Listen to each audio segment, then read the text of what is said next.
le gros, t'aurais pas de cas de pièces à me passer. J't'en marche coucou, j'suis même pas capable de payer le loyer. Il me reste plus de mots de scène jusqu'à la fin du mois. Tu sais comme moi sur le chômage, j'vais pas chez loin que ça.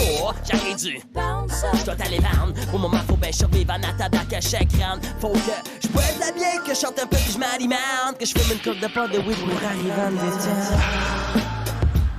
En attendant que la chance fasse ton existence change. En attendant que la chance fasse ton existence change. Salut tout le monde, bienvenue au podcast, le podcast du gars qui a pas de cash. Mon nom c'est Gab BT puis j'ai pas de cash. Mon invité aujourd'hui c'est un auteur, un réalisateur, un gars plein de talent, Arabal. Yo, Hey, ça va bien? ça va super. Excellent. Hey, on va commencer ça genre direct. Tu viens d'où? Moi, je suis né à Montréal. Je suis né à Montréal, puis j'étais ici, je suis né à Outremont.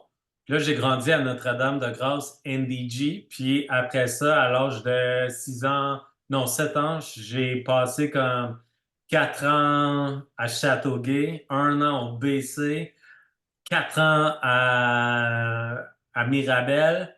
Puis là, je suis revenu à Châteauguay pour 2 ans. Puis là, le reste de ma vie, ma vingtaine jusqu'à maintenant, c'est Montréal. Ah, Et ben, j'ai c'est voyagé cool, plein ça. de fois autour. Fait que je suis comme mondial, mais montréalais à la base. Ah, Bien c'est fier. cool, ça. C'est cool. Puis, t'as quel âge? J'ai 41 ans. C'est bien, ça. Puis, là, c'est des questions faciles en partant, là. On commence. Ton repas préféré quand t'as pas de cash, c'est quoi? Quand j'ai pas de cash, Ouais. c'est quoi un guilty pleasure, genre, j'aime bien le craft dinner. Pour vrai, même encore, comme j'ai déjà mangé des Michelin, je peux super manger, comme vraiment bien manger, mais un craft dinner, je ne sais pas, encore aujourd'hui, c'est super bon. Puis, c'est pas juste un craft dinner, je vais comme frier des légumes, puis tu sais, je suis comme végétarien à la base, fait que je vais OK. mettre comme des saucisses Beyond Meat, puis plein d'affaires, puis genre des champignons, des oignons, des Qu'est-ce que ça, piments il est verts, plein pimpé, là? d'épices. Puis là, je mets ça dans le craft dinner avec plein d'épices. J'ai vraiment l'impression de manger comme. Fait que, tu sais, c'est comme un repas à comme 4 piastres qui est vraiment délicieux. Puis même s'il y a des moments où j'ai bien du cash, je vais quand même manger ça parce que je trouve ça super bon. Puis c'est vite à faire. Puis je mets plus de fromage par-dessus. Puis des fois, je coupe des bébés tomates. Puis ouais, je pipe en Chris. On ne sait plus, en fait, c'est du craft dinner. Mais je suis allé voir les Pixies dimanche. Puis je suis revenu, j'étais fatigué. Puis j'ai comme bu un Gatorade bleu avec un crab dinner puis un peu de ketchup. C'était comme bleu, jaune puis rouge, tout ensemble. J'ai dit, c'est super trash.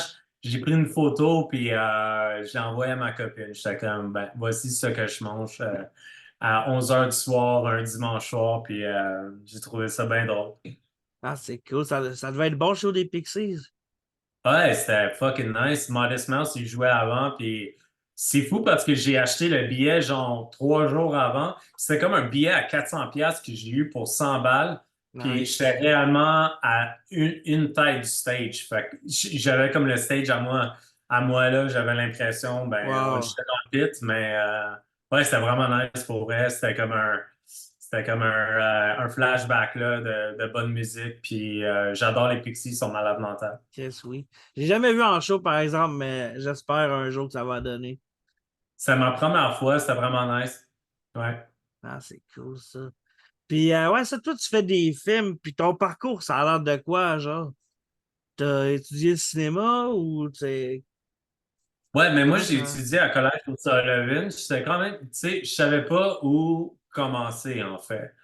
Puis moi, je voulais aller dans quelque chose de pratique parce que je me disais, ben, si je commence avec quelque chose de pratique, ben, je peux comme tout de suite rentrer dedans parce que là, la théorie pendant 3 ans, ça m'intéressait moins, mais en même temps, je savais pas comment faire un film réellement. Fait que je voulais vraiment rentrer dans la pratique. Puis je venais de finir Jeunesse Canada Monde. Je pense que j'avais 22 ans. J'étais comme un des plus jeunes dans le cours parce qu'il y a bien du monde qui faisait ça, c'était du monde en construction ou d'autres places, tu sais. C'est du monde qui voulait vraiment faire ça comme trade. Puis moi, je suis rentré comme ça, un petit jeune Chris qui voulait comme être le réalisateur. Fait que sais, puis les profs ont bien vu ça, fait qu'ils m'ont tout le temps mis dans tous les projets comme réalisateur, puis ils m'ont tout dit, Nice. tu vas faire ça quand tu vas être plus vieux, on le sait, puis tu sais, je suis sorti de là, puis je savais pas par où commencer, fait que ça a pris quand même un moment, au moins 5 ans, parce que j'avais zéro connexion. Je connaissais pas ce monde-là du tout. Puis j'ai juste travaillé en marketing pendant comme 5 ans, puis je bossais des petits jobs ici par là. Là, je suis parti en Inde, puis quand je suis revenu, ben, j'ai décidé de faire un film. Puis j'avais 30 ans, j'ai fait mon premier film, 29 ans, 30 ans, puis j'ai fait mon premier court-métrage professionnel avec C'était du monde quoi? dans l'industrie, l'ouragan Fuck You Tabarnak, en fait. Ah, nice, Puis nice. je l'ai financé de mes propres poches.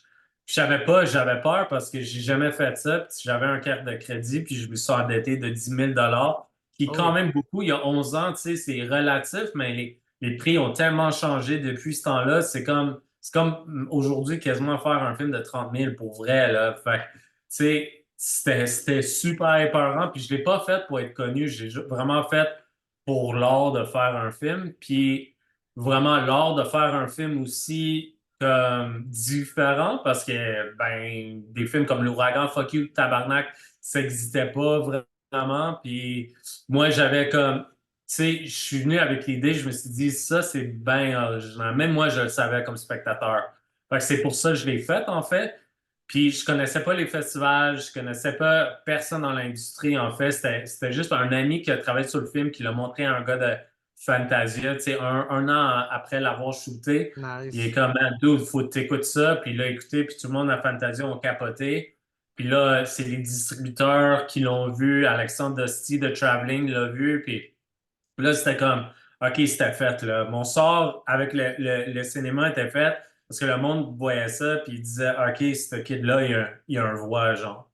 Fait qu'on pourrait, tu sais, il y a de quoi à faire avec ça. Fait que j'étais nominé au Gala Québec Cinéma pour meilleur court-métrage. J'avais gagné plein de prix. J'ai fait C'est comme cool, ça. 75 festivals à l'international. Quand même pour un film qui est ballsy, qui prend beaucoup de chance. Même moi, j'étais surpris parce que moi puis Tania Duguay, quand on avait fini le cours, on était comme, c'est quoi ça? Tu sais, on savait pas dans trop l'optique, dans comment qui pourrait marcher un court-métrage comme ça parce qu'on n'avait pas de connexion, puis on l'a fait vraiment parce qu'on avait un désir profond pour le faire. Puis avec ça, ben c'était comme ma carte de visibilité un peu, que ça m'a fait un peu un nom. Puis pour moi aussi, ça m'a fait une identité que je pouvais dire, ah, OK, c'est ça, Arabelle, il fait comme création, en fait. Fait que, tu sais, des trucs un peu tabous, un peu out there, puis je me laisse tout le temps comme guidé et porté par cette énergie un peu loufoque, un peu crazy, parce que je me permets d'aller dans ces zones-là. Un, parce que je pense que je suis capable et je le fais pas gratuitement, tu sais.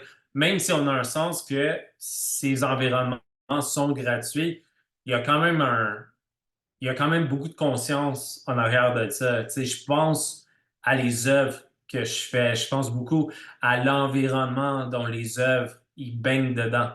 Fait que, tu sais, je fais pas juste n'importe quoi. C'est comme, il y a beaucoup, beaucoup de réflexion qui est en arrière de ça. Même si ça a l'air un peu gratuit, un peu intense, c'est pas tout le monde qui aime ça aussi parce que le monde sont comme, ben, c'est pas nuancé, c'est pas réfléchi, mais l'affaire, c'est que ce l'est.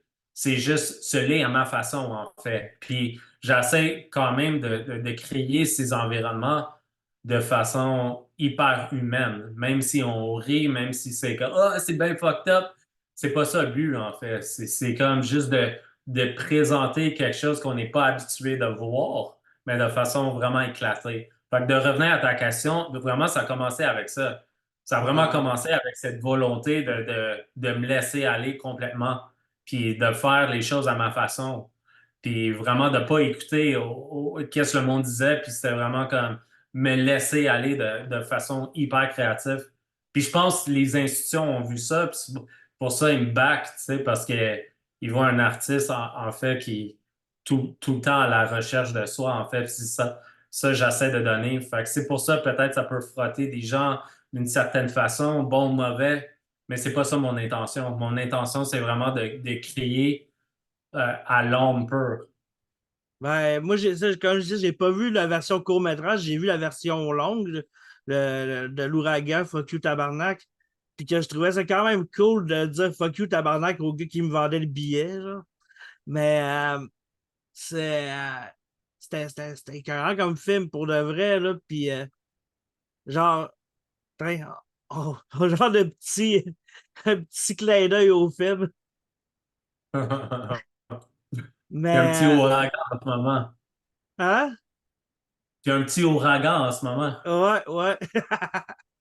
Mais pour vrai, le kid qui joue, là, c'est c'est de la découverte. Il est quand même bon, là. Je sais pas il a quel âge, mais Chris, il l'a en tabarnak, là. Ouais, Super ouais, bon ouais. acteur, je trouve. Ouais, c'est tellement nice aussi d'entendre dans toutes les critiques puis les fans qui capotent sur Justin Labelle aussi parce que c'est le feeling qu'on a eu quand on l'a rencontré, qu'il donnait quelque chose que j'avais pas vu encore. C'est un peu comme l'état du film qui est quand même original pour moi, tu sais, parce que c'est comme une fabrication montréalais, punk, noir et blanc. Mais Justin, il arrivait aussi avec une proposition que moi, je trouvais différente. Tu sais, moi, je voulais quelque chose qui était plus frontal. C'est comme ça que je l'avais écrit, comme un petit kid qui sac tout le temps, qui est bien, bien fâché. Mais là, lui, il a vraiment amené un profondeur dès le début, tu sais, un côté hyper émotionnel. C'est comme ça qu'il a vu son personnage, en fait. Comme un petit garçon, tu sais. C'est un petit garçon, en fait. Ouais. Il y a comme un parti de lui, mais il a amené une innocence à ce personnage-là que je pense que j'ai trouvé tellement intéressant. Puis j'étais comme, je vais pas le changer, Justin. On va utiliser ça. C'est ça qui marche dès le départ. Je l'ai senti, puis ça m'a vraiment fait de quoi. Ça fait de quoi à tout le monde. Puis à chaque fois qu'il revenait, ben, on sentait vraiment que c'était lui à chaque fois. Puis il faisait juste répondre à quelque chose qu'on trouvait vraiment intéressant. Puis il y a beaucoup de dialogues dans le film, Justin, puis il avait jamais joué de toute sa vie. Fait que je pense le fait qu'il est capable d'avoir autant de dialogues dans un film, puis d'être aussi convaincant, ça dit beaucoup de son talent, en fait. Puis il a apporté une approche hyper humaine au personnage que j'ai vraiment adoré. Puis c'est vraiment nice de voir cette réception-là envers lui parce que je trouve qu'il mérite. Il y avait beaucoup sur ses épaules.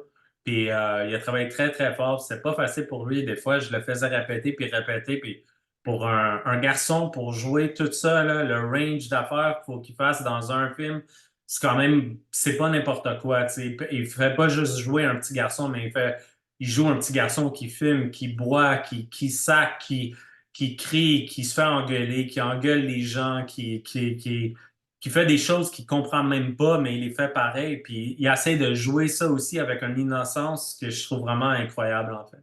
Non, pour vrai, j'ai. En fait, il me faisait un peu penser à moi. Genre, j'étais un petit Chris, moi, avec à cet âge-là. Genre. Puis j'étais comme Chris, on dirait que c'est moi. Mais ouais, ben pour vrai, ton casting au complet, il était écœurant, là. T'as comme des hosties de gros noms pareils là, là-dedans. Je me souviens plus toute la liste des acteurs, mais je sais que quand j'ai vu la bande-annonce, j'étais comme ben non, ben non, ben non. Ça a-tu été difficile des. C'est quoi, ils ont passé des auditions ou t'avais pensé à eux autres ou ben c'est. Comment le processus s'est fait? Il y avait, tu sais, il y avait certains personnages où il fallait passer par des auditions, mais je dirais pour la majorité, tu sais, les gros noms, je savais déjà qu'on les voulait, en fait.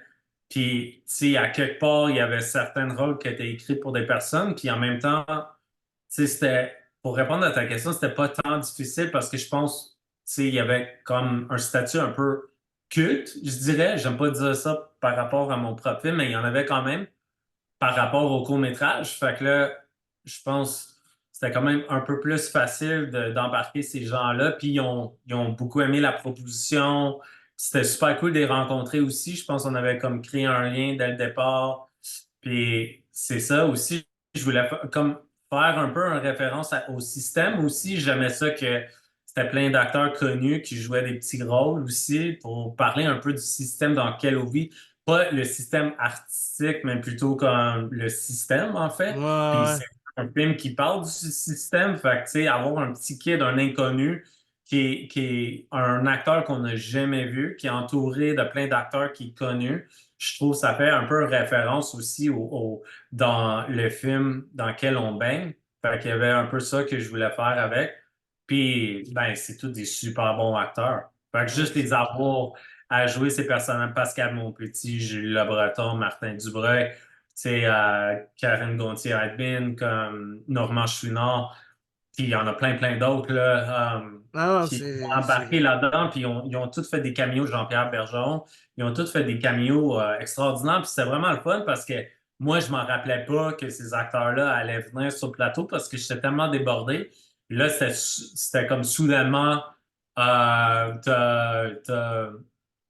Martin Dubreuil qui arrive habillé comme un itinérant, puis c'est comme, oh shit, on fait une scène ensemble, tu sais. Je le savais le jour d'avant, mais en même temps, il y a juste tellement de détails que j'oublie. Fait que c'est juste fun, tu sais. Moi, j'étais tout le temps dans un processus de création hyper naturel tout le temps parce que c'est un film avec hyper beaucoup de scènes, beaucoup de prises de vue. Fait que t'es vraiment comme, t'es tout le temps lancé dans cet univers-là. Tu sais, j'avais moins accès à faire un film comme tac au tac parce que c'est pas un film où il n'y a pas beaucoup de choses qui se passent. Tu sais, là tu as plus de manœuvres. Mais là, ma manœuvre était vraiment grande, puis j'avais beaucoup d'affaires qui se passaient, qui faisaient en sorte que c'était vraiment comme hyper fun de travailler avec tous ces gens-là, la technique, tout ça, parce qu'il y a l'ouragan, pour moi, c'est un esprit qui est très DIY, do it yourself, punk rock.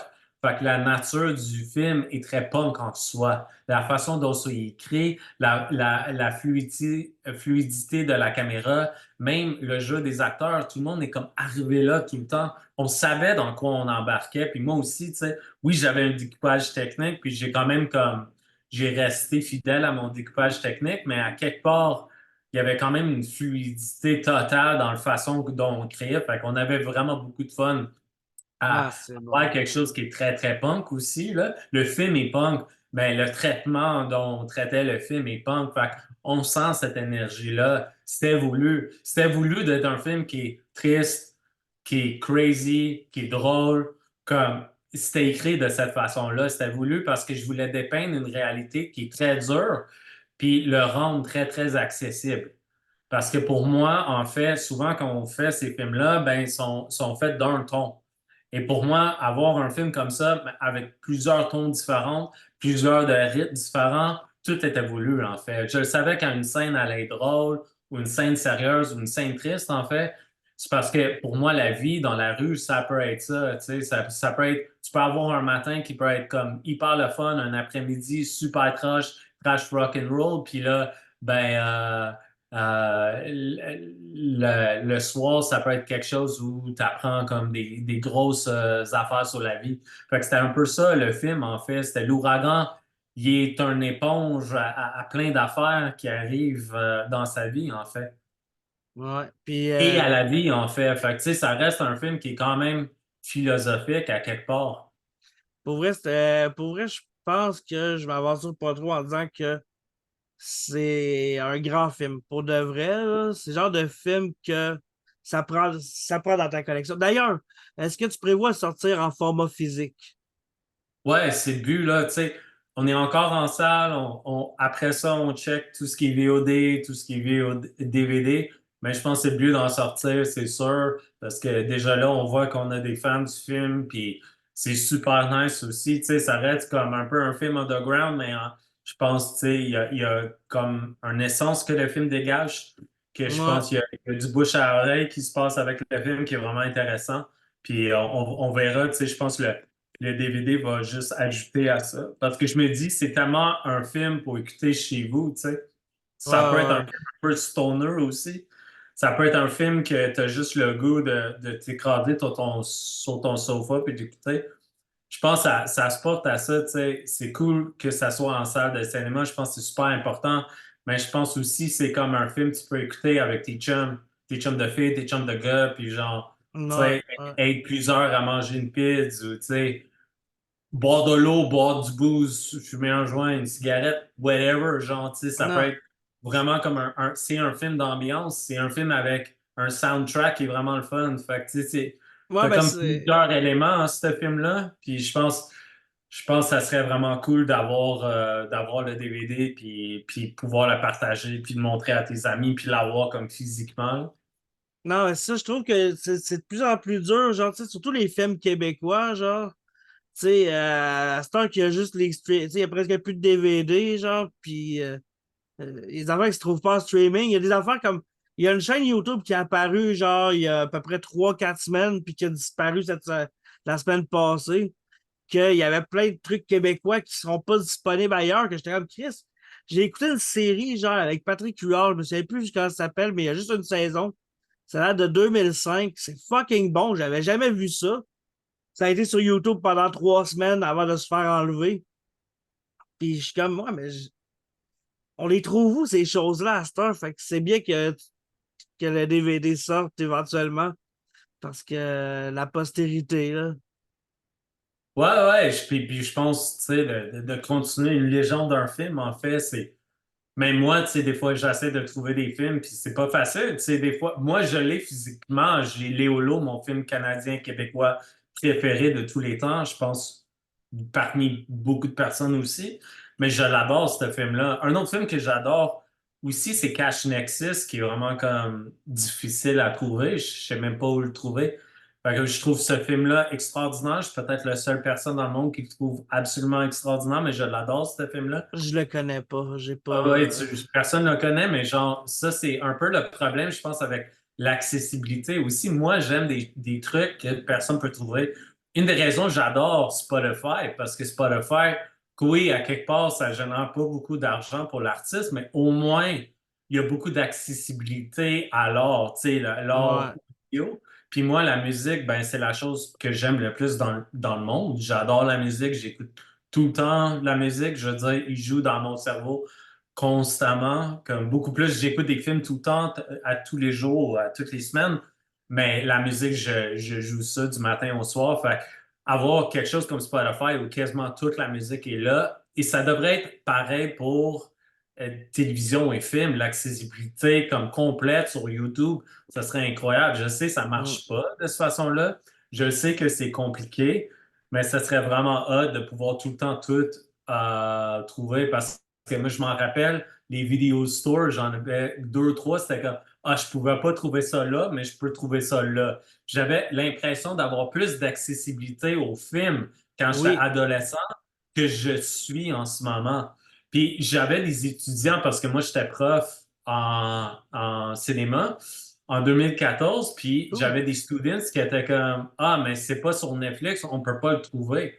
Puis toujours eu, j'ai souvent eu des débats avec des gens qui disaient, ouais, mais maintenant, l'accessibilité au film, c'est tellement plus qu'avant. Puis je suis comme, ah, mais dude, ce l'est pas. Tu sais, quand tu rentres dans un vidéo store, tu rentres dans un vidéo store, t'as toutes les, surtout des bonnes là à Montréal, même le Vidéotron qui était sur Saint-Laurent et Mont-Royal, man, il y avait plein de catégories par réalisateur et par genre et de pays aussi que je trouvais vraiment fascinant. Fait Ouais. que c'est là où j'ai vraiment eu mon éducation. Même quand j'étais vraiment jeune, là, je pouvais trouver un Clockwork Orange, genre j'avais 14 ans, ou tu sais, des films comme, qui étaient comme weird. Puis là, tout le monde dans mon école connaissait Clockwork Orange. Ben Ma oui. sœur, là, je connais quelqu'un qui est prof puis, de cinéma, puis il parle de Kubrick, puis les kids sont comme quoi?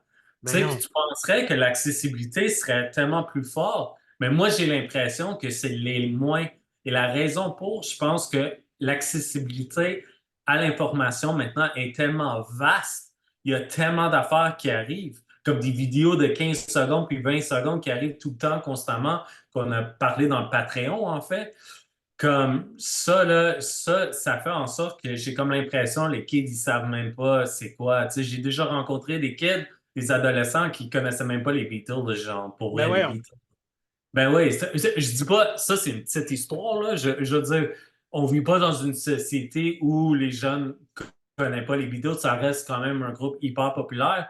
Mais je veux juste dire, je pense qu'on perd la ficelle sur les affaires. Fait que, tu sais, avoir genre 10 apps avec, ah, tu peux trouver ce film-là sur ce app ou l'autre app, tu sais, tout le monde se perd. Personne, il n'y a pas des jeunes de 18 ans, pas tous les jeunes de 18 ans sont capables de afford, genre, toutes les apps de cinéma. Fait que c'est là où ils commencent à comprendre moins l'histoire du cinéma. Tu sais, je pense que si tu es vraiment geek, c'est sûr que tu vas le trouver, mais je viens quand même d'une époque où je pouvais parler des films de Kubrick, puis j'avais vraiment l'impression quelqu'un qui connaît même pas le cinéma, il savait qui était Kubrick. Ben, Genre. c'est ça que je trouve fucké que du monde qui étudie en cinéma ne savent pas c'est qui. C'est un peu c'est insultant quasiment, là. C'est comme tu vas étudier en cinéma, mais tu sais même pas genre tes classiques. Hey, je dis pas toutes les écoles non plus, Non, puis, non, non, non, non. puis pas toutes les étés. Je veux pas généraliser non plus. Tu sais, c'est super important. Moi, Mais je je pense parle que les des personnes. jeunes qui sont très, très éduqués en cinéma, c'est correct. C'est juste l'accessibilité à l'art et pas tout le temps facile. C'est juste ça, tu sais. Non, ouais.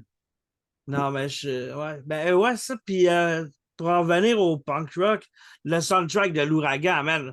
J'étais dans le cinéma, j'étais comme ben non, voir que c'est tout là. Ben ouais, c'est. Puis j'étais allé me chercher la playlist tout de suite, genre en sortant du cinéma, j'ai écouté ça dans le bus. En revenant, là, c'est. Mais ça a-tu été compliqué d'avoir les droits pour tous ces Oui classiques-là, genre? et non. Tu sais, c'est comme le nom parce qu'il y a beaucoup de groupes punk qui étaient quand même très willing parce qu'ils voyaient, ouais, on fait un film montréalais avec du punk. Ils ont vu les scènes, ils ont capoté aussi pour voir que, ah, ouais, il y a un film de qualité qui va avoir des tunes de punk. Puis, genre, tu sais, il était fier de mettre leur nom dessus parce qu'ils voyaient à quelque part que, tu sais, moi, à la base, je suis quelqu'un qui adore le punk, là. Puis je voulais faire un film qui était quand même fidèle à cet environnement-là. Oui, c'est Ben, un ça film de l'était. famille. C'est un film de famille, mais à la base, on vient tous de famille. Tu sais, fait qu'il y a, il y Ouais. a comme, tu sais, puis c'est ça l'histoire de l'ouragan. C'est un petit kid qui vient d'une famille qui rencontre des punks. Fait que, tu sais, c'est un film qui marie les deux mondes. Fait que tu pouvais pas faire un film qui était comme complètement juste du punk. Fallait à quelque part, pour moi, que ça soit une histoire. Puis ça soit une histoire d'un jeune. Tu sais, je peux pas juste faire quelque chose qui est comme proposition all the way punk. Je voulais quand même créer quelque chose pour moi qui était vrai et honnête. Mais en même temps, les punks, quand ils vont écouter quelque chose, il faut que tu sois quand même fidèle à leur environnement. Le punk, c'est quelque chose, si tu le fais pas bien, il y a beaucoup de monde qui pourrait dire Hey man, t'as vraiment comme pas raconté ton affaire de la bonne façon. Puis il y a beaucoup de vieux punks qui ont vu le film, qui sont venus me voir, des membres du groupe. D'autres personnes, c'était comme man, tu l'as vraiment eu. Ça se peut, il y en a qui le voient pas de cette façon-là, mais je pense pour la majorité, j'ai comme essayé d'être très, très fidèle, non seulement à la musique, mais aux cultures punk des années 80-90. J'ai grandi, en fait, tu sais, mon premier band, c'était Green Day, mais Green Day m'a quand même amené vers les vieux bands parce que j'avais un groupe d'amis à Châteauguay, puis eux autres, ben, ils écoutaient plein de old school shit, comme c'était comme du genre de Circle Jerks, puis Minor Threat, puis Misfits. Puis j'étais comme, what the fuck is this? J'avais comme 16-17 ans, puis soudainement, ça a comme, ma tête a explosé, puis on n'avait même pas de Napster, c'était des cassettes de tape que tout le monde partageait, tout le monde faisait des copies, puis on faisait des parties, puis cette musique-là, il jouait constamment. Ouais, Fait que, tu ouais. sais, il y a quand même un message hyper fort dans les paroles, hyper fort dans la musique aussi, qui était comme une éponge pour moi. C'était pas seulement comme ma vie était comme un miroir à tout ça, mais en même temps, c'était comme un petit adolescent dans un banlieue, puis on parlait de nos problèmes, puis on buvait des 40s sur le train track, genre, puis tu sais, on était des petits pieces of shit, mais en même temps, c'était comme le punk, il nous racontait quelque chose, tu sais. Je pense Ouais. que c'était un message d'embrasser l'amitié, puis genre d'être fort un à côté de l'autre, puis c'est des messages encore que je trouve très, très fortes. Puis si tu écoutes certaines paroles de certaines chansons de ces bandes-là, même de Youth Brigade, mettons, Believe in Something, la tune est incroyable. En ce moment, aujourd'hui, les paroles, ils parlent de notre société. Je veux dire, ces chansons-là, 40 ans, 45 ans plus tard, ils n'ont pas vieilli, tu sais. Puis Ouais, moi, je ouais. trouve ça hyper fascinant, en fait. Je trouve ça super fascinant. Puis c'est drôle, mais tu vois plein de groupes il y a 40-45 ans, puis tous ces groupes-là sont comme, sont comme morts. Mais le punk is not dead, c'est vraiment une vraie affaire. Il vient d'avoir un concert à Californie, à Paloma, puis c'est absolument incroyable, dude. Je veux dire, tous les vieux bands de cette époque-là qui sont Mais non. encore ensemble. C'est vraiment un genre de Wow. musique qui continue. Puis même, j'essaie de m'acheter des billets pour Social Distortion, puis ils sont comme sold out. Je veux dire, Ah, Social Distortion, un band de 1983, puis c'est sold out. Je veux dire, à Montréal, ça continue à vivre, fait que c'est vraiment incroyable. ça, c'est cool, ça. Puis dans le film, t'as les ordures ioniques qui ont non seulement une toune, mais une scène avec eux autres qui est quand même une scène clé du film aussi, là. Ouais. J'étais vraiment content, genre, que. Ben oui, j'avais eu passé avant que le film sorte, genre, qu'il avait posté qu'il y avait une scène d'un film, puis j'étais comme, man, faut que j'aille voir ça. Puis là, j'ai vu la bande-annonce, puis j'étais comme, man, quand ça sort, c'est rare que je vais voir des films, pour vrai. Je vais peut-être voir peut-être deux, trois films par année, genre au cinéma. Le reste, c'est sur Internet. Puis j'étais comme, non, ça, je veux le voir au cinéma parce que ça vaut la peine, je pense. Juste la bande-annonce, j'étais comme malade. Mais ouais, allez le voir. Pour vrai, là, j'arrête pas. On parle de ce film-là, là, ben, allez voir ça. Au moment que ça sort, je sais pas si ça va être encore au cinéma, mais allez suivre ça, ça vaut la peine. Si j'ai vraiment trippé, je te dirais meilleur film de l'année, en tout cas, que jusqu'à date, là. Puis je dis ça, là, sur toute euh, humilité, ça. Mais Ouais. je veux pas avoir la têteux, bref. Mais à date, c'est le meilleur film de l'année que j'ai vu. Puis faut que le monde aille voir ça. Fait que Garage, il est encore au cinéma, là? On va sortir ça dans une couple de semaines, mais alors Ouais, il on est se parle. encore là. On va être là la semaine d'après. Puis on espère pour une sixième semaine. Ça serait vraiment nice.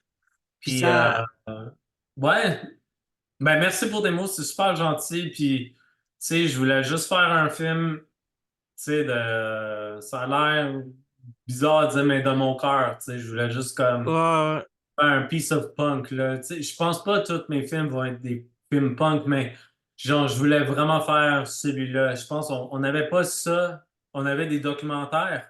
On n'avait jamais vraiment comme un genre de fiction, un genre de fable, punk rock. Puis c'est ça que je voulais faire. Puis je pense que c'est pour ça il y a tellement d'artistes super qui ont embarqué sur le film. Je pense au niveau de la DA, au niveau de la photo, tout le monde s'est vraiment donné.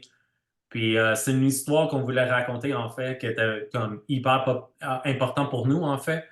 Puis c'est ça, c'était comme c'est ça qu'on voulait faire puis partager avec les gens. Fait que c'est super nice d'avoir des belles critiques puis d'avoir du monde qui ont vraiment comme aimé le film, puis les a parlé puis ça a comme striké un chord parce que pour nous c'était important de raconter cette histoire. ah, c'est cool ça. Puis je me demandais, tu te sens-tu un peu comme Chris Columbus, genre qui a découvert Macaulay Culkin, genre, euh, en rapport à ton jeune acteur, l'Ouragan? Ben, j'espère pour lui qu'il va faire plein d'affaires. J'aimerais vraiment ça, tu sais. Moi, pour lui, c'était vraiment le kit parfait pour embarquer dans le film. Fait que, tu sais, je peux pas. Moi, je suis juste vraiment content de le trouver. Puis, c'est une belle personne. Puis, sa mère est vraiment solide. Puis, ses frères et sœurs aussi. Puis, c'est vraiment une belle famille. Il vient de Mont-Tremblant. Puis, c'est vraiment juste nice de pouvoir faire ce film-là avec Ah, eux. c'est cool ça.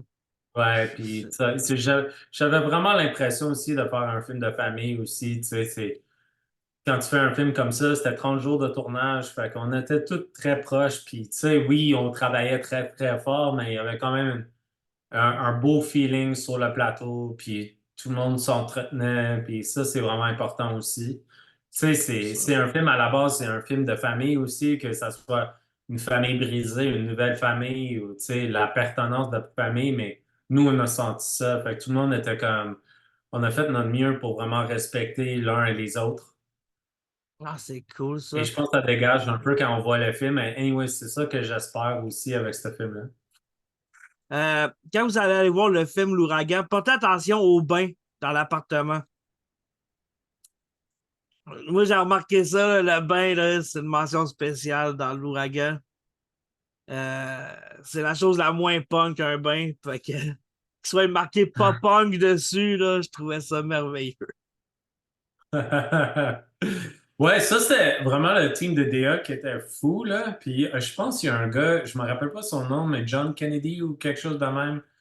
Puis lui, c'est comme un vrai punk là, de longtemps. Fait qu'il a vraiment comme aidé avec des concepts. Puis il y a plein de petites affaires qu'on voit dans le background, en fait. Il y a même quelqu'un dans un Q&A qui avait mentionné quelque chose, je m'en rappelle même pas c'est quoi. Puis j'étais comme, yo, dude, j'ai même pas remarqué.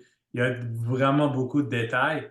Ils ont vraiment caché beaucoup d'affaires. C'est pas un vrai lieu, ça a l'air très vrai, mais c'est pas. Tu sais, oui, on est dans un vrai lieu, mais le lieu est complètement décoré de A à Z.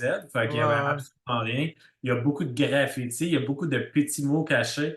Puis même moi qui a monté le film, a pas catché tous les détails que d'autres personnes ont catché. Fait que je pense qu'il y a beaucoup de bijoux au niveau de la DA dans le film. Ah, c'est Puis cool, ça. surtout des petits bijoux punk rock aussi, qui est vraiment le fun. Ouais, j'ai vraiment trouvé ça. En tout cas, c'est pas vrai, là, genre.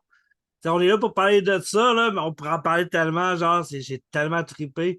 Puis, ouais, je vais te demander, c'est peut-être un lien, ça n'a pas rapport, mais, tu sais, le fait qu'il soit en noir et blanc, ben, pas au complet en noir et blanc, mais en majorité, ça avait-tu rapport avec Clerks, qui est un autre classique aussi des années 90, ou c'est juste comme, tu le goût Non, de mettre ça? pas nécessairement, mais il y a de quoi dans Clerks qui est un peu comic book aussi, tu sais, puis je pense qu'il y a de quoi dans l'Ouragan qui est un peu comic book à la fois. Tu sais, je pense, tu sais, c'est un cinéma qui est très animé, c'est en noir et blanc, tu sais, c'est quand même caricatural, tu sais, il y a quand même des tons dedans qui peut rappeler un peu du Kevin Smith. C'est sûr, ça doit être là-dedans à quelque part, tu sais, dans mes mémoires collectives de sortir des affaires. Mais moi, c'était plutôt comme des images de punk que je voyais. En fait, c'était plus dans le niveau photo. Il y a beaucoup il y a beaucoup de photographes des années 80-90 qui ont pris des belles photos en noir et blanc. Et pour moi, Ouais. le punk, en fait, je le vois un peu comme cette mémoire-là, parce que le punk, dans tous les genres, c'est un des genres qui est le moins capté, mais il est très capté en photo. Puis c'est pour ça le film est très visuel. Ça, c'était une affaire que je parlais beaucoup avec Yann Lagarde, c'est de rendre cet univers-là le plus photographe possible, en fait, parce que je voulais ça nous rappelle quelque chose, et parce qu'il y a beaucoup de scènes, et parce qu'il y a beaucoup de moments drôles, et parce que c'est un film qui coupe sec tout le temps. Ben, ça rappelle un peu du Kevin Smith, je pense. Ça rappelle un peu ce genre d'affaires, un peu comic book. Mais l'Ouragan, pour moi, c'est vraiment un anti-héros. Il est très anti-héros, en fait. Il est Mm. détestable. Fait que l'idée en faisant ça, c'était comme un peu anti-super-héros aussi. Il y a de quoi aussi qui crée un super-héros qui fait absolument rien que détruire des affaires, tu sais, puis sacrer puis engueuler. Fait qu'il y avait un peu ça aussi là-dedans. Fait que je pense que c'est pour ça que Clerks, ça doit sortir un petit peu. Je l'aime, Clerks. Je n'ai pas vu beaucoup, mais j'imagine il y a comme un côté, un élément de ça qui Ouais, sort. ben moi, c'est ça que ça m'avait un peu fait penser à ça, là, mais pour vrai, la photographie aussi, les lieux, genre, c'était cool pour vrai, les décors, tout ça. Vous avez fait de quoi de vraiment nice. Mais, ouais, ce que je voulais savoir aussi, c'est quoi tes influences dans le cinéma, mettons? Tu sais, on parlait Hmm. pas mal de musique, mais dans le cinéma, vu que Ouais, tu c'est une vas, bonne tu question. fais, là. Ben, tu sais, moi, c'était vraiment comme les films des années 70, 90, tu sais. Je me rappelle avoir vu Goodfellas, j'avais 12 ou 13 ans. Ma grand-mère, elle montrait beaucoup de vieux films aussi. Puis, tu sais, c'était comme, un peu comme des films comme Midnight Cowboy aussi, que j'ai trouvé vraiment intéressant au niveau du montage. Tu sais, c'est un film qui est super bien monté, qui a vraiment une énergie incroyable. J'aime ça, des films qui bougent. Tu sais, comme n'importe qui, je peux aimer du Tarkovsky aussi. Mais genre, pour moi, ça reste que le cinéma, c'est quand même du entertainment. On est là pour apprécier une histoire, d'embarquer dans une histoire. Puis pour moi, c'était beaucoup ce cinéma-là. Un cinéma qui est très preneur, en fait. Tu sais, moi, j'adore Darren Aronofsky ou genre, tu sais, même Harry Astor qui est nouveau ou Harmony Korine. sais, c'est des langages cinématographiques qui bougent beaucoup, qui coupent beaucoup, qui forcent le spectateur à faire partie de ces univers-là. Je pense pas que c'est un cinéma qui plaît tout le monde. C'est un genre de cinéma particulier, mais moi, ça reste quand même un cinéma comme très engagé, en fait, puis très, ouais, très animé aussi. Puis c'est ça le genre de cinéma que je fais. J'aime ça, un cinéma qui est rythmé, qui joue beaucoup avec la musique, qui joue beaucoup avec la photo, qui nous shake un peu aussi, qui nous fait penser, réfléchir, toutes ces affaires-là. Fait que peut-être mon cinéma est comme un peu moins je dirais comme soft, mais pas très soft, surtout de la mise en scène jusqu'à la façon c'est écrit, tout est très voulu, tout est très frontal, c'est ça l'idée, mais je pense que cette expérience-là peut apporter à avoir une réflexion aussi sur la société, mais moi, j'aime beaucoup un cinéma qui dégage beaucoup énormément. J'aime toutes les sortes de cinéma, en fait, puis, tu sais, c'est juste, ouais. J'aime beaucoup les trucs qui sont vieux aussi, des trucs des années 40. J'adore beaucoup les films noirs. Puis pas juste les films noirs, les films de cette époque-là, parce que j'ai comme l'impression que les films des années 40, c'est vraiment la langage cinématographique d'après tout. J'ai comme l'impression que c'est comme la première fois où les cinéastes avaient l'opportunité d'être des maîtres du langage cinématographique. Alors, c'est des films qui sont très, très expressifs.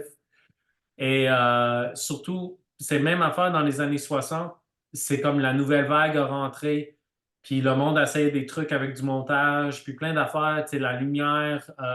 Fait que c'est deux époques qui interprètent vraiment beaucoup, les années 40 et les années 60 Ouais, surtout. ouais.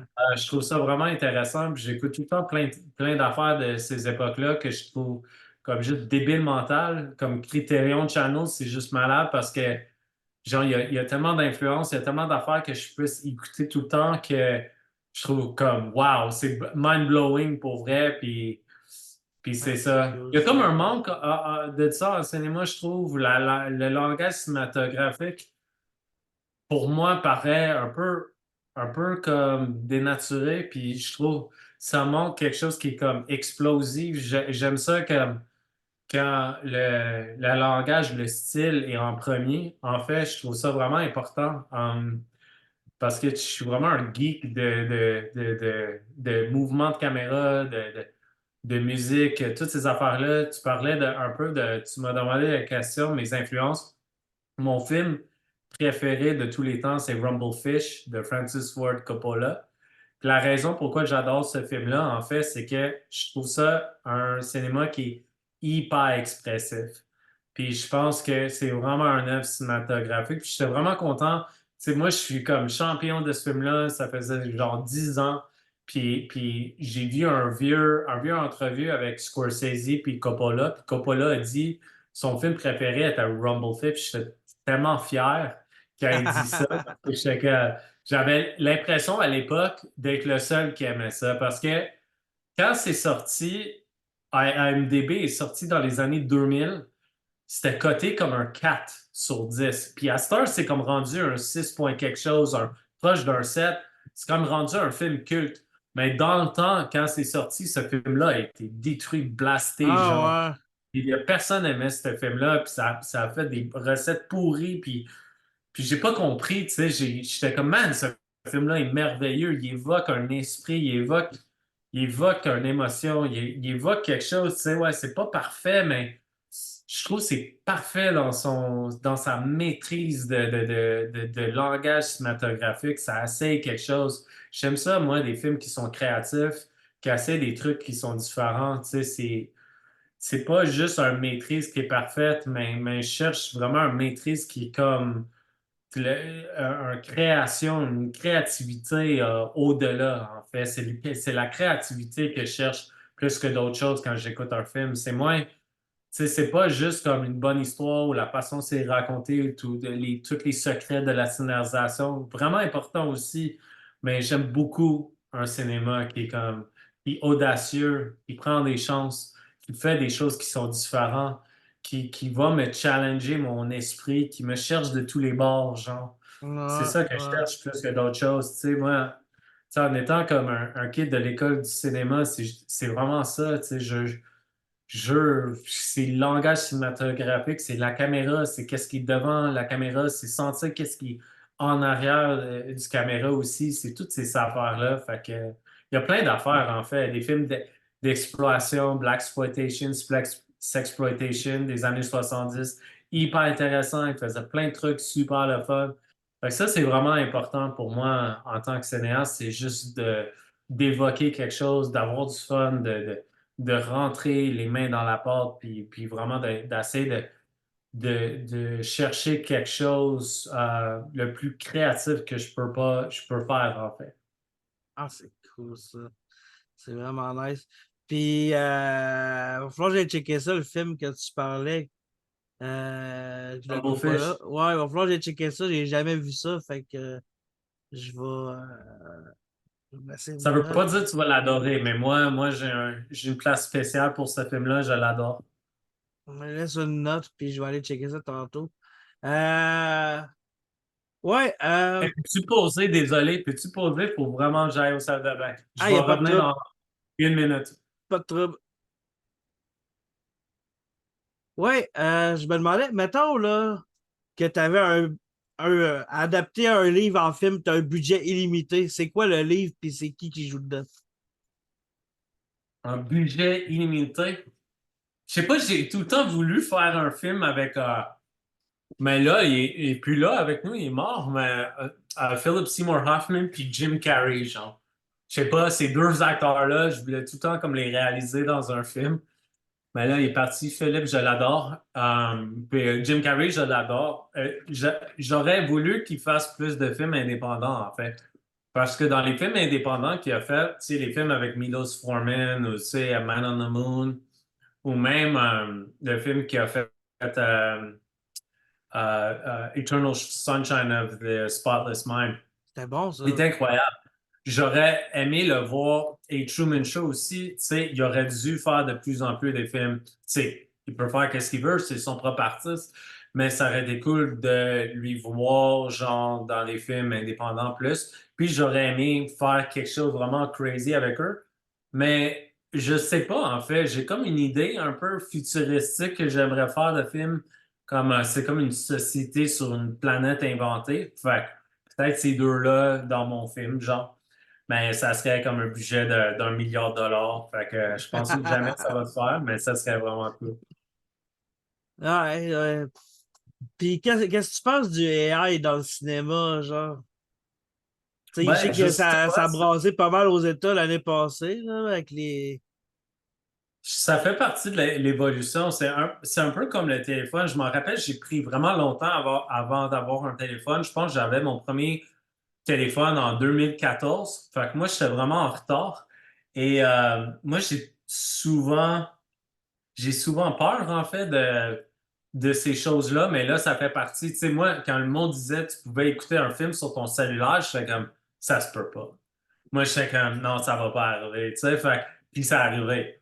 Là, Ouais. fait que, tu sais, en même temps, avec la AI, faut voir. Faut voir notre relation avec. C'est sûr, on va avoir une évolution. Même s'il y a un push and pull en ce moment, ça va faire partie de notre vie. Fait que, tu sais, c'est à quelque part, je dis pas pour l'accepter, mais on va trouver une façon de vivre en symbiose avec ça parce qu'il y a plein de personnes qui vont l'utiliser. Veux pas, ça va faire partie de notre réalité. Fait que, tu sais, c'est comme, je sais pas, tu sais, je peux pas, j'ai pas de réponse pour, mais c'est sûr, ça va faire partie de plein de apps, puis tout le monde va les utiliser, puis comment on va les utiliser, je sais pas, parce que je ne suis pas comme un geek à cette façon-là, mais tu sais, moi qui disais j'allais pas utiliser un téléphone, ben je l'utilise. Fait que, tu sais, Ouais. dans le meilleur des mondes, moi j'aurais un landline, un peu comme Bill Murray, puis je prendrais juste mes affaires sur un répondeur. Parce que moi, j'aime un peu vivre comme old school aussi, puis pas être quelqu'un qui est trop dépendant de la technologie. Fait que, quelque part, j'ai pas le choix. Tu sais, je monte sur un ordinateur, j'envoie des textes aux gens, j'utilise Instagram, ces affaires-là, des DM, ces affaires-là, des courriels. Fait que sais, j'imagine nos caméras, c'est des technologies digitales. Fait que le AI, à quelque part, il va correspondre à quelque chose à quelque part. Puis Ouais. tout le monde va l'utiliser. Fait que je sais pas, tu sais, c'est comme that's life. Puis genre, tu sais, on va trouver une façon de vivre avec ça. Tu sais, mais moi, tu sais, avoir un podcast avec toi, puis chacun, on est chez nous, puis on se parle à travers l'ordinateur. Fait que, tu sais, moi, quand j'étais kid, je m'en rappelle, j'avais vu Space Odyssey, puis là, le père, il parle à sa fille sur un écran, puis je trouvais ça comme hyper futuristique. Puis Ah, je sais. pour vrai. Pour vrai, puis on Euh, parle même pas de ça comme si c'est weird, genre on peut parler à quelqu'un sur notre montre. Je veux dire, ça, c'est fucked up. ben, tu sais, Ça, il c'est l'avait vraiment dans fucked l'inspecteur up. Gadget, ça, la fille qui parlait dans sa montre. Mais là, on peut faire Ben, ça. c'est ça, on est rendu dans l'inspecteur Gadget, là. Je peux écouter de la musique avec ça, tu sais. Même ça, c'est weird, genre. Hein? Tu sais, c'est pas connecté à rien. Il y a tellement d'affaires. Mais moi, c'est important, tu sais, je collectionne encore des vinyles ou avoir des choses qui sont encore matérielles. Fait que Ouais, j'essaie de vivre dans les deux mondes. J'essaie pas de dire le nouveau monde est mauvais ou, tu sais, c'est meilleur que le vieux. Moi, je pense qu'il faut marier les deux affaires, puis il faut tout le temps trouver un middle ground dans tout. Tu sais, moi, je pense que la vieille école est aussi importante que le nouveau, en ouais, fait. Puis c'est ça. En fait, c'est un peu ça. Fait que le AI va correspondre au nouveau monde. Puis on va trouver une façon pour s'intégrer, I guess. Je sais pas. Moi, je vais pas le battre. Genre, il y a pas grand-chose qu'on peut battre dans le monde. Fait que, tu sais, je vais trouver une façon d'être old school dans le new school. Puis c'est vraiment moi, en fait. Mes images, mon cinéma est très old school. Fait que, tu sais, c'est comme je vais tout le temps trouver une façon old school de faire ça. Je m'en rappelle quand j'avais 5 ans ou 6 ans, je disais tout le temps à mes cousins puis cousines, tu rappelles-tu du vieux bon temps? Puis là, mes cousins étaient comme, ben là, t'as 6 ans, c'est quoi le vieux bon temps, tu sais? Fait que je suis tout le temps quelqu'un qui avait l'illusion de vivre dans un vieux temps. J'ai encore cette façon-là. Tu sais, même mon chinou est très vieux. Fait que, tu sais, il y a comme je sais pas, je me sens un peu comme quelqu'un qui flotte dans le monde, là, puis je suis juste comme, ah, OK, c'est ça qu'on va faire, let's go. Fait que je sais pas, j'ai comme un esprit un peu ouvert à tout ça, puis j'essaie quand même d'être intègre à moi. parce que tu sais, je me dis, genre, tu sais, s'ils mettent comme, ben là, je pense qu'ils ont eu gain de cause, là, à Hollywood, à cause qu'ils voulaient comme, ces scénaristes et les acteurs, parce que ça a l'air que, tu sais, ils ont ton image, puis ils ont comme droit à ton image sans te payer de cachet, vu que c'est du AI et virtuel, genre. Ben Je ça, c'est pense weird. que, Ça devient creepy. Genre, moi qui me fait peur là-dedans, puis là, il vient de sortir un Neuralink. Fait que le ouais, Neuralink, ça me fait freaker, ça, un peu. ça que je trouve weird, là, c'est que imagine c'est comment il commence à taper qu'est-ce qui est dans ton cerveau ou quelqu'un d'autre peut voir qu'est-ce que tu penses.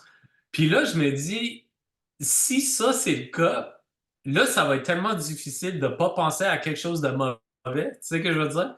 Tu vas C'était pas, c'était, forcément juste. C'était pas le film Barb Wire qui avait une genre de technologie comme ça, genre qui reculait genre la vidéo des yeux du gars puis il voyait qu'il l'avait tué, genre. Je me rappelle même Barbed Wire avec Pamela Anderson. Ouais, excellent film avec Pamela Anderson. Mais ça, c'est qu'est-ce qui est épeurant parce que si quelqu'un te dit de pas penser, si moi je dis à quelqu'un, pense pas à ça, C'est sûr qu'il pense pense pas à à ça. orange, ben tu vas penser à orange. Ouais, oui. Fait que tu sais, c'est comme tellement weird que tu dis à quelqu'un, pense pas à cette mauvaise affaire. Mais comment tu fais? Fait que là, ton Neuralink va commencer à penser à cette affaire-là, puis là, ça va envoyer des signaux au téléphone à d'autres personnes. Parce que imagine que tu commences à genre hacker le Neuralink à quelqu'un d'autre avec ton téléphone. Puis là, tu dis à quelqu'un, pense pas à cette affaire-là. Fait que là, ils vont penser à cette affaire-là. Puis là, tu Euh, le montres à quelqu'un. Fait que c'est encore plus pire que le AI parce que tu vas dire non, cette personne-là a pensé à cette affaire-là.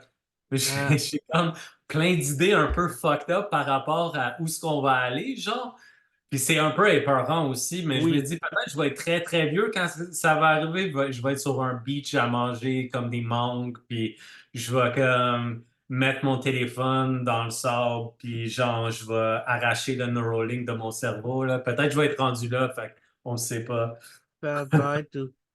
C'est comme les. Je sais pas si t'as écouté Doctor Who. J'ai Ou jamais vu, pas, mais je non. sais c'est quoi. Non, j'ai déjà Ok. vu, mais pas assez pour. Ok, non, il y a comme une espèce de moment donné, t'as les Cybermen, mais tu sais, on est en train de devenir ça, genre. Mais en tout cas, c'était peut-être la portion trop geek de l'entrevue. Fait qu'on va passer à l'autre question. Un peu ça, j'en ai parlé. Ouais, qu'est-ce que tu veux pour Noël? Un autre film. Ah oui, hey, Pour avoir un film à toutes les Noëls, je serais vraiment content. Genre, un film par Noël. Ou un film ou deux Noëls, ça serait vraiment cool. Parce que un si film je de pouvais toi, juste faire là? des films tout le temps, je serais vraiment content. Fait que faire des films, parce que, tu sais, je fais quand même des voyages, voyage le monde, toutes ces affaires-là. Fait que ça, c'est bien hot, mais faire un film, c'est quand même un privilège. Fait que continuer à faire du cinéma, puis continuer à faire mon cinéma, puis évoluer dans mon cinéma aussi, puis faire du cinéma, je serais vraiment content. Puis, C'est cool, genre, ça. j'aimerais vraiment ça que les jeunes. En fait, au-delà de ça, si je pourrais décider qu'il n'y a pas un jeune qui souffre de faim ou de maladie, genre, ça serait le meilleur cadeau de Noël, sans joke.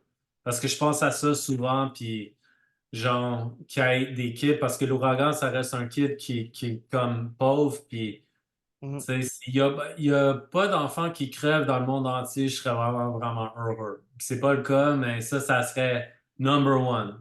Number one. Au-delà de moi, là, et mon Ah ouais. ego, genre, ça serait vraiment des kids qui meurent pas de faim, en fait. Mais je pense à ça, tu pourrais, genre, écrire un film qui se passe dans. Tu sais, tu dis, ah, je sais pas, je vais aller voir tel pays. T'écris un film qui se passe dans tel pays, puis tu te payes ton voyage par téléfilm. Ouais, mais ça, je pense qu'il faut être un coprod pour ça. C'est pas si simple que ça. Et on va Ah, je juste sais envoyer. pas. Je sais pas comment que ça marche exactement, mais J'ai aucune idée, mais c'est une idée qui m'a passé. Ça pourrait peut-être marcher, tu sais. ouais. Mais, Chris, Ouais. Ben, ça serait le fun de faire des films dans d'autres pays. Je m'en rappelle quand je suis en Inde, en fait, je suis allé à l'école de Satyajit Ray, qui est vraiment un de mes cinéastes préférés.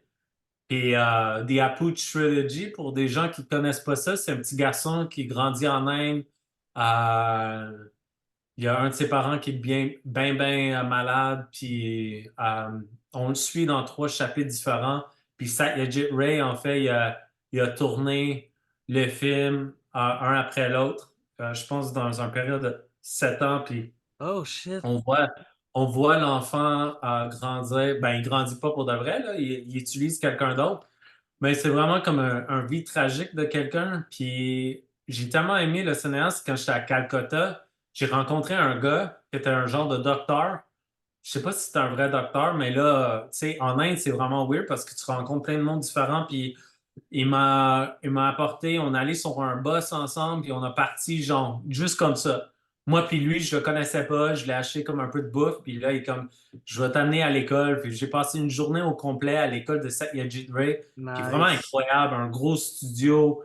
C'était débile mental. J'ai rencontré plein d'étudiants là-bas. Les écoles de cinéma en Inde Ah sont ouais. incroyables. Ah ouais, ouais. Pour vrai, sont incroyables. Ben, je C'est sais qu'ils ont vraiment. vraiment leur cinéma typique, les Indiens, là. Ouais, c'est Mais ça, ils ont le Bollywood. je suis C'est un peu zéro dramatique. connaisseur de ça, par exemple. Au niveau technique, ils sont next level, pour vrai. Ils sont Ah ouais. vraiment. Ben, si jamais tu écoutes des Bollywood, c'est comme, c'est malade mental. Ils font tout. Ils font vraiment tout. Puis les grosses séquences de musique, puis tout ça, c'est vraiment le fun, pour vrai. Ben, Moi, c'est ça, moi, j'adore le Bollywood. Je trouve ça tellement le fun. C'est tellement un blast, là, ces films-là. Plus de personnes, on devrait avoir plus d'accessibilité, en fait, au Bollywood parce que c'est vraiment comme tellement délirant, là. Puis moi, j'allais à tous les villages que je faisais en Inde, je trouvais tout le temps un gars, un monsieur, un gars Puis je le payais son billet, puis on allait comme écouter un film. Parce qu'il y a tout le temps des fans de cinéma, puis après, lui, il invitait moi et ma blonde. On allait à leur famille, puis on mangeait de l'Indien, puis je passais comme 24 Malade. heures. Puis dans le temps, ma blonde Gaëlle elle était comme, ah, tu trouvé un autre ami? J'étais comme, ouais, un autre ami, puis on s'en va voir un film aujourd'hui. Puis on va revenir, puis on va aller manger chez eux, puis c'était vraiment capoté, c'était super le fun. Fait que je me C'est... suis rencontré plein d'amis en Inde. J'ai pas vraiment de photos, c'était vraiment des expériences que Ah, c'est j'allais embarquer nice. dedans. Puis oh my God, aller voir un film Bollywood en Inde, c'est débile mental. C'est du monde vraiment qui lance du popcorn sur l'écran. Puis tu vois des théâtres qui sont hyper beaux, il y en a qui sont comme vraiment décalissés, mais tu as plein d'affaires différentes. Puis c'est vraiment comme le côté culturel de l'Inde, c'était fou parce que j'avais l'impression d'aller là vraiment comme un Indien. Je portais mon linge de là-bas, je m'habillais comme un, puis pour vrai, j'étais comme incroyablement dépaysé, puis j'étais vraiment dans une autre place avec eux, puis le cinéma, j'en mangeais partout où j'allais. J'allais dans tous les cinémas, je voyais tous les films différents, puis le Bollywood, c'est là la première fois où j'ai commencé à vraiment tomber en amour avec le Bollywood, puis l'amour pour le Bollywood aussi, puis vraiment voir des vieux films, des nouveaux films, puis parler des acteurs connus, puis toutes ces affaires-là. Puis j'avais des grosses discussions avec tous les Indiens sur le cinéma, dans tous les villages où j'allais. Fait que j'étais vraiment comme... Je m'en rappelle, j'avais un petit qui m'a dit, quand tu vas en Inde, là, vas-y, prends des photos des gens, prends des photos, puis immerse-toi dans la culture, puis tu vas trouver quelque chose de toi, ton état. Puis j'avais l'impression que je suis allé là vraiment comme cinéaste, puis j'ai découvert c'était quoi être cinéphile, mais en tant qu'Indien, tu sais, je suis pas un Indien du tout, mais j'avais l'impression d'être là avec eux, puis vraiment avoir cette expérience-là avec eux, c'était Ben, incroyable. tu parles-tu hindou ou ben non, c'est Non, pas du sous-titré tout. ou C'est sûr, ben. j'avais des mots que je pouvais parler. Puis eux autres, ils parlent quand même, il y en a plusieurs qui parlent anglais, pas toutes, mais tu sais, j'avais quand même une communication avec eux. Puis étant quelqu'un qui a voyagé beaucoup, tu sais, je connais un peu la langue universelle qui est un peu comme la façon de communiquer avec les gens sans utiliser des langages, puis juste être gentil aux gens, puis juste parler avec les mains ou parler avec les yeux, toutes ces affaires-là. Fait que, tu sais, ça a quand même cette facilité-là d'aller dans un pays, puis d'être humble, puis de faire partie d'une culture. Tu sais, moi, je n'étais jamais là comme backpacker pour rencontrer backpacker. Backpacker, je suis tout le temps comme un voyageur qui est très immersif, qui est tout le temps comme je rentre dans la culture. Je pense que ça m'aide aussi à raconter des histoires qui sont vraiment capotées aussi parce que j'ai comme une ouverture, I guess, un peu crazy parce que je rentre dans une culture puis je fais vraiment partie de ça. Je mange n'importe quoi puis genre je vais assez n'importe où puis parler à n'importe qui aussi. Puis tu sais, j'ai vraiment comme j'essaie d'avoir le plus d'ouverture possible à l'humanité en fait. Ah, c'est cool ça. C'est cool. Puis, ben, ça, t'as voyagé beaucoup. T'as resté combien de temps en Inde, mettons? 6 mois. 6 mois. Ça doit être cool, mais c'est J'ai le. fait comme le pays au complet, ben pas au complet, pas toutes les places, mais beaucoup de places. Ah, c'est Ouais, puis c'était cool ça. super cool. J'ai rencontré vraiment tellement de personnalités différentes, femmes, hommes, enfants. C'était vraiment awesome pour vrai, là. J'avais que des belles expériences. C'est-tu là-bas que t'es Ouais. devenu végétarien ou ben ça n'a pas rapport? Je sais qu'ils mangent Ça n'a pas pas de vache rapport, en là-bas. fait.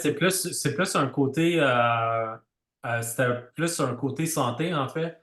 Je OK. réalisais que ma diète, il fallait que je mange végétarien. Fait que je suis allé vers là. J'ai rien contre les gens qui mangent de la viande non plus. Tu sais, c'était plus comme moi, il fallait comme vraiment comme mes intestins, il fallait manger moins de viande. J'en mange des fois, là, mais tu sais, il y a des pays où il faut vraiment qu'ils mangent de la viande, puis il y a des chasseurs, puis des chasseuses qui ont besoin de ça pour vivre. Fait que tu sais, c'est comme je discriminais aucunement sur les diètes des Ah, gens. c'est cool ça. Et je trouve que chaque corps est différent. Moi, je connais des personnes qui ont vraiment comme des problèmes de peau, puis ils ont besoin de manger uniquement que du viande. Puis c'est la chose qui marche vraiment bien pour eux. Puis moi, ben, j'ai réalisé pour moi, faut vraiment que je sois végétarien. Quand je mange de la viande, c'est vraiment pas super pour moi, mais j'en mange des fois. Tu sais, je fais beaucoup de bicyclette. Je fais vraiment des gros rides. Fait que ça m'aide de temps en temps de manger un peu de viande, mais j'en mange vraiment pas beaucoup. J'en mange trop, c'est vraiment pas bon pour moi. Fait que, ouais. Parlons du bacon. Comment on peut se priver de bacon et rester sain d'esprit? OK, mais toi, t'aimes ton bacon comme... Je peux parler de bacon parce que j'ai quand même passé beaucoup de ma vie à en manger. Comment t'aimes ton bacon? Ben croustillant. Crispy? Ben, sur une plaque dans le four, là, ben croustillant. Là. Moi, je l'aime, la façon, le monde trouve ça dégueu, mais j'aime ça quand c'est moelleux, genre. Ben, j'aime ça pareil, mais je préfère croustillant. Mais je peux pas dire que j'aime pas le bacon. À chaque fois que je m'en cuis, je m'en bouffe une tranche directe, genre comme ça. Ben, c'est fumé, fait que c'est comme si c'était cuit, là, mais euh, je trouve ça bon, là. C'est comme, en attendant d'avoir les crispy, j'ai celui-là. Là. Il y a mon chat qui vient de temps enquêter un bout. Mais ouais. Hey, dans le fond, là, ça va être le temps de plugger ton film ou ce que le monde peuvent te suivre ou si t'as de quoi à plugger, c'est là. Ouais, ben écoute, j'encourage. Je pense que quand ça va sortir, je sais pas. Tu sais, on est dans notre quatrième semaine au cinéma, on va être dans notre cinquième. Si c'est pas encore au cinéma, essaie d'attendre que ça va être en VOD. J'imagine que ça va être fin l'été. Il va être en France, je pense, au moins en salle de cinéma en janvier. Ah, Sinon, ça devrait cool. sortir en DVD et VOD plus tard dans l'été ou l'automne. Je connais pas les dates. Je sais qu'ils vont travailler là-dessus plus tard. Fait que ben c'est sûr, vous pouvez l'écouter. Je pense qu'il va être sur tout.tv, peut-être Super Ah, Écran, cool, cool. tu sais, Apple, toutes ces affaires-là. Fait que, tu sais, peut-être que vous pouvez le louer sur YouTube aussi, mais j'espère vraiment que c'est un film que vous pouvez comme écouter tous ensemble puis avoir chacun votre propre commentaire. Mais je pense que c'est important juste de faire partie de l'expérience puis de l'écouter sans jugement puis juste avoir du fun. Puis même si c'est dur par moment, tu sais, ça reste un film. Fait que c'est ça, puis je travaille sur d'autres affaires, puis ouais, attendez pour les autres projets qui vont venir. Puis c'est ça, je ne vais pas en dire plus là-dessus, mais c'est ça. Puis c'est juste ça. Excellent. Fait que moi, comme d'habitude, là, je vais faire le fatigant. Abonne-toi, genre, pour que j'aie du monde sur YouTube, que je sois en capacité de monétiser ça un jour au moins, arrêter de perdre de l'argent. Parce que j'aime ça faire ça, mais en tout cas, va t'abonner sur Patreon, tu vas avoir plein d'affaires exclusives, les avant-shows. On a eu un assez bon avant-show avant. Va t'abonner sur toutes mes affaires, puis à la prochaine. Bye!